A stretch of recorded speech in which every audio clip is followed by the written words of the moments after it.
Secondo il sito Alexa, il giornale Grandangolo Online risulterebbe il primo in gradimento nella nostra provincia. Il sito Alexa misura la popolarità, il cosiddetto rank, dei siti web in base ai visitatori giornalieri e alle pagine sfogliate negli ultimi 3 mesi, e Grandangolo Online ultimamente ha raggiunto posizioni sicuramente di grande popolarità, grazie anche al lavoro di tutto lo staff, del direttore Franco Castaldo, un professionista che da sempre ha visto il suo impegno costante e quotidiano nel lancio e nella ricerca delle notizie e nell'approfondimento relativo. È frutto di un lavoro obiettivamente molto faticoso, di presenza costante 24 ore su 24. Infatti Grandangolo Online viene aggiornato praticamente dalla mattina alla sera, stacchiamo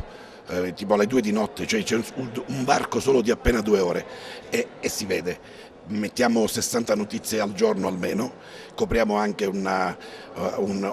parte di Sicilia, se non tutta, con le notizie più importanti, e oltre a curare la nostra zona, l'Agrigentino, e la gente ci ha premiato con un risultato che è, a mio avviso, straordinario, considerato anche le difficoltà, perché Grandangolo è una piccolissima azienda anche familiare, si avvale della collaborazione di un manipoli di intrepidi, lo chiamo io, fatta con grandissima competenza e grandissimo affetto nei miei confronti, e quindi dico, ottenere questi risultati con queste condizioni valgono ancora molto di più.